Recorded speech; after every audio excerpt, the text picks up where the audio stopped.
Bonjour à tous et bienvenue sur cette nouvelle chaîne qui s'appelle Budget X. Donc vous l'aurez compris, cette chaîne a pour objectif de vous dévoiler mon budget. J'ai choisi de le faire tout en restant anonyme bien entendu parce qu'en France c'est quand même assez compliqué d'aborder certains thèmes, notamment le thème de l'argent qui sont des thèmes qui sont assez tabous.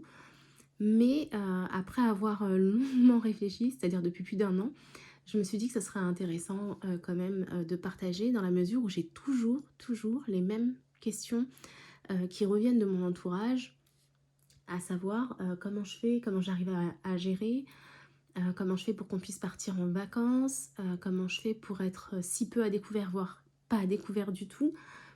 Et je me suis dit que ça serait quand même intéressant de partager un petit peu cette démarche avec vous. Je dis pas que mon budget est le meilleur, attention, le budget c'est quelque chose qui est assez propre à chacun. Et personnellement, j'ai pas pour habitude de juger le budget d'autres personnes parce que j'aime bien rester objective. On a tous des visions qui sont différentes. Aussi, je vous demanderai d'être bienveillant concernant mon budget et je vais vous montrer tout simplement comment je fais et comment il va progresser au cours de l'année et qu'est-ce qui va changer et qu'est-ce qui va influer. Donc pour faire mon budget, je me prends pas trop la tête.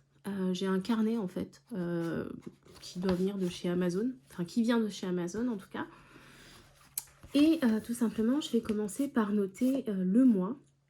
Donc là, mon budget, il commence en janvier. Et puis, je vais commencer par mettre mes revenus. Alors, juste avant de passer à mes revenus, peut-être un petit point sur ma structure familiale. Je suis mariée et maman de 2 enfants. Je travaille, mon conjoint aussi. Nous sommes copropriétaires donc, de notre résidence principale. Et pour le calcul de budget, on ne met pas tout en commun. En fait, nous allons mettre en commun uniquement ce qui va concerner les dépenses de la maison. Et donc après, chacun va gérer comme il l'entend son budget. Et personne n'intervient d'ailleurs dans le budget de l'autre. C'est notre principe, c'est notre manière de voir les choses. Je sais qu'il y a des personnes qui mettent tout en commun. Nous, c'est pas notre choix. On veut se garder notre liberté et puis notre manière de vivre. Donc on a décidé tout simplement que pour certaines dépenses communes, on utiliserait un compte joint, donc en indivision. Et sinon, pour le reste, tout simplement, chacun fait comme il l'entend. Donc en termes de revenus, j'ai donc mon salaire, 2100 € qui varie en fonction des mois, d'accord. J'ai ensuite les allocations familiales pour mes 2 enfants, donc 139,83 €, ce qui me fait un total de 2239,83 €. En ce qui concerne nos dépenses, donc là, c'est les dépenses qui vont être communes.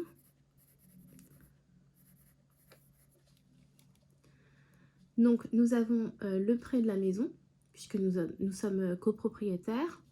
Nous avons, comment dire, l'assurance multirisque habitation. Nous avons Internet. Alors, autant la multirisque habitation et toutes les assurances, tous les ans, à date d'échéance, je fais des comparatifs et puis je revois et puis je vais là où c'est le moins cher. Autant pour le fournisseur d'accès à Internet, dans la zone où je suis, c'est compliqué parce que la DSL est très mauvais et donc j'ai un seul fournisseur d'accès qui permet d'avoir accès tout simplement à la fibre. Donc ça me coûte quand même 40 €. Autrement, on a donc les assurances auto. Et puis, dans notre budget, ce qui pèse aussi, c'est notre taxe foncière, puisque nos taxes foncières s'élèvent à 185 € par mois. Au total, en dépenses communes, nous avons donc 1400 €,58 que nous divisons par 2, ce qui fait 705,29 € par mois. Donc ensuite, je viens tout simplement déduire de la somme de mes revenus du mois la somme que je dois virer sur notre compte joint. Donc, Il me restera ce mois-ci 1534,54 €.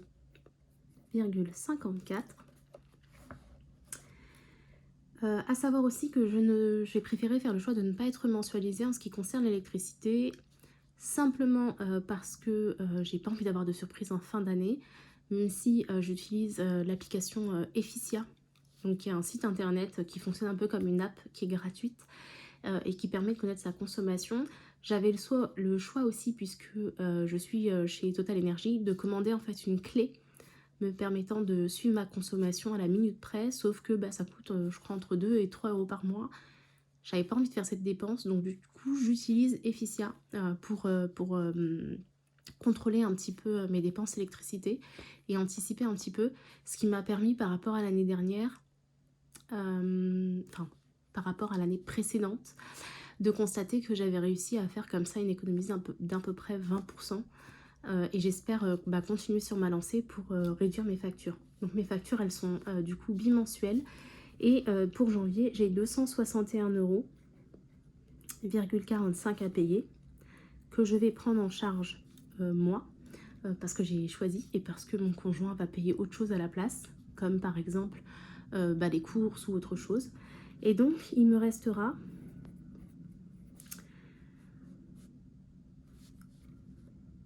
1273,09 €.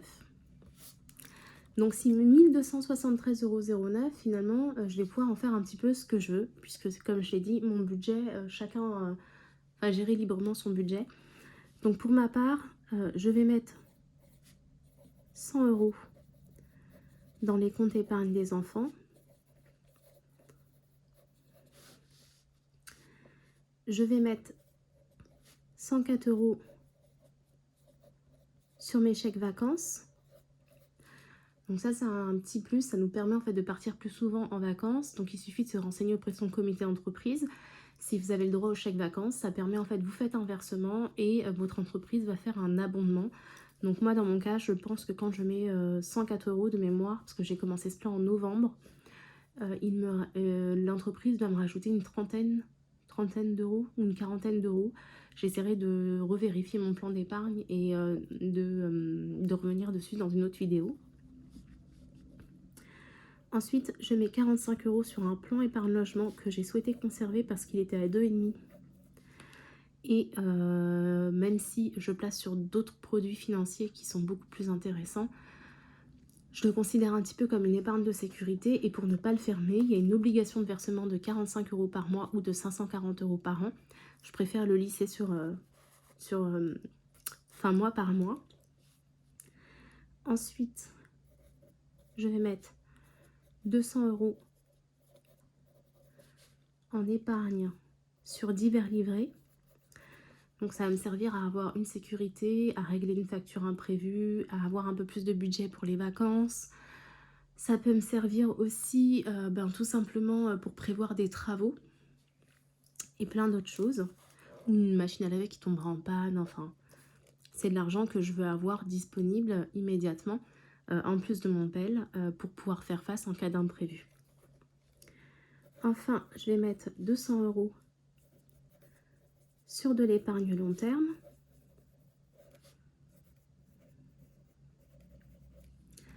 Alors, ce que j'entends par épargne long terme, ce sont des placements en fait financiers que je fais de type bourse, ETF et autres.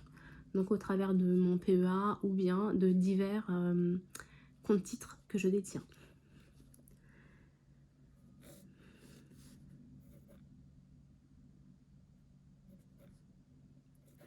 Ce qui me fait une épargne ce mois-ci de 749 €. Donc ensuite, sur ces 749 €, je vais venir déduire ce que j'avais, donc 1273,09 €. Il me reste 524 € que je vais répartir. Et donc là, je vais regarder ce que j'ai tous les mois à payer, sachant que ce sont des dépenses qui vont être variables. Donc j'ai calculé que ce mois-ci, mes enfants iraient à la cantine, je l'ai noté quelque part, 15 jours.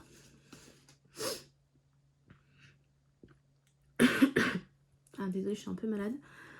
Donc 15 jours, et donc j'ai calculé pour couvrir ces 15 jours de cantine, la cantine me coûtera 87 € ce mois-ci. J'ai aussi prévu un petit budget essence, même si ce mois je suis majoritairement en télétravail. Si je viens de me déplacer, d'emmener les enfants à des rendez-vous, des choses comme ça. Donc j'ai prévu un budget de 30 €. Sachant que, hormis pour déplacer les enfants, le reste du temps, je vais me déplacer à vélo. J'ai un forfait téléphonique personnel qui me coûte 8 € par mois. Il a augmenté, avant je payais 5 €. Et j'ai pas pu trouver moins cher, c'est pareil, je regarde souvent. J'ai un autre forfait téléphonique, mais qui n'est pas pour moi et qui est, que je paye pour une personne proche, qui me coûte 13 € par mois. Je me garde toujours une part pour faire des dons. Donc là, je vais donner 20 €. Alors en termes de dons, je vais soit donner à une association, soit je peux rencontrer quelqu'un qui est dans le besoin, à qui je vais passer cet argent, ou alors je peux très bien rencontrer quelqu'un dehors qui me dit qu'il a faim et lui payer par exemple simplement un repas. Pour moi, les dons, ça reste de l'indispensable. Donc quand je fais mon budget, je l'inclus toujours dedans, parce que je sais que j'ai cette marge et que je peux aider quelqu'un. Alors il y a certains mois où ça varie, où je vais donner un peu plus. Il y a d'autres mois où je vais pas forcément donner parce que j'aurais rencontré personne. Mais sinon, dans la majorité des cas, en général, les 20 € sont épuisés dans le mois. Ensuite, j'ai aussi le dentiste. J'ai ma fille qui a reçu sa visite obligatoire, sa visite de contrôle par l'assurance maladie. Donc je pense qu'elle aura le vernis comme la dernière fois. Donc ça m'avait coûté 30 €. Et j'ai mon autre enfant qui doit aller chez le dentiste. Et donc le dentiste pour les enfants, ça coûte super cher. Qui lui par contre n'a pas reçu de bon. Donc ça va être tarification plein pot plus vernis. Donc je pense en avoir pour 90 €. Et enfin, en termes de dépenses ce mois-ci, normalement, c'est tout ce que je dois payer et qui est prévu. Donc j'en arrive à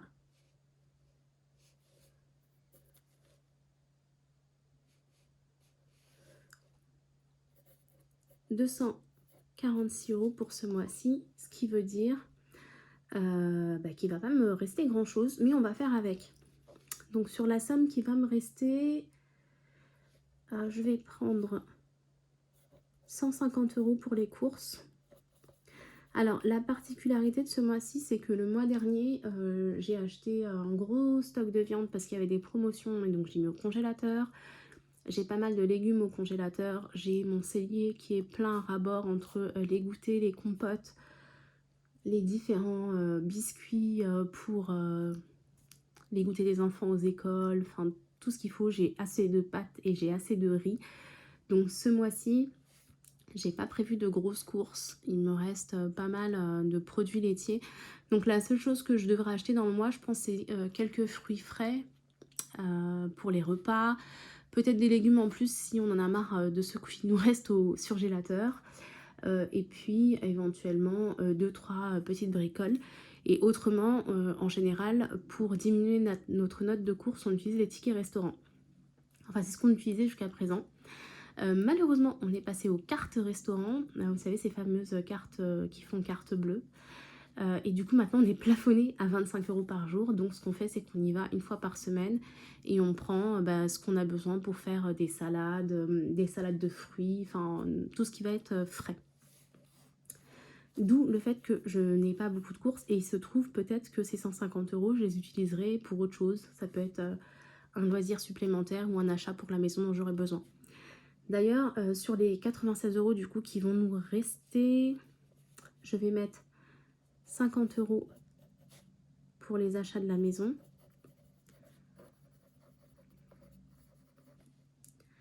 Et je vais garder 46 € pour les loisirs, même si ça risque de pas forcément être utilisé dans la mesure où, pareil, le mois dernier, j'ai profité de la fin d'année avec mon comité d'entreprise pour prendre des tickets cinéma, parce que c'est nettement moins cher. Le cinéma, je crois que c'est un truc comme 10 €.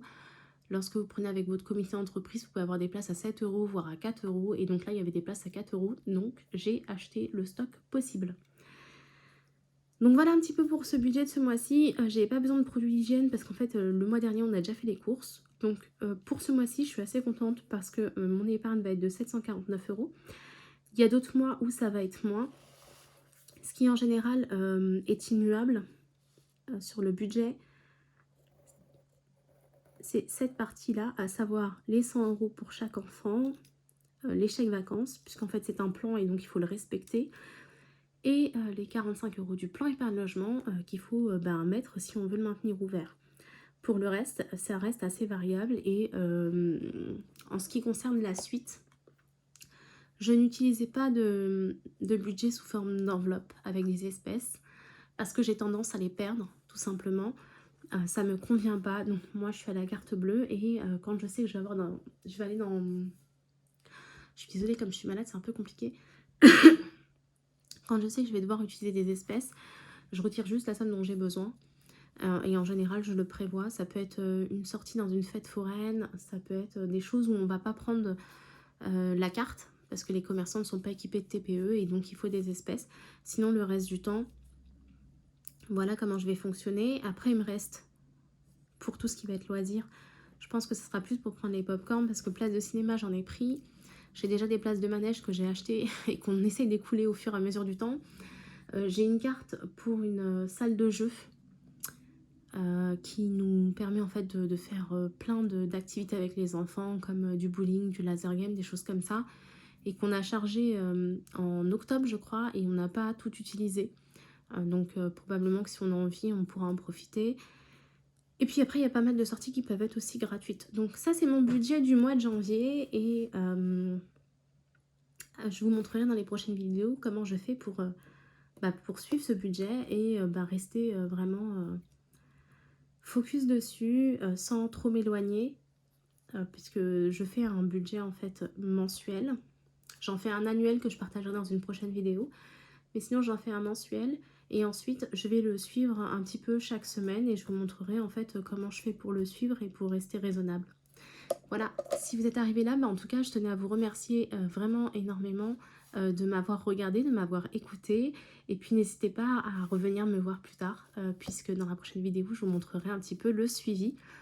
Je vous remercie vraiment beaucoup et puis je vous dis à très vite pour une autre vidéo, et puis n'hésitez pas à vous abonner et puis éventuellement activer la cloche pour être averti lors d'une nouvelle sortie de vidéo. À très bientôt.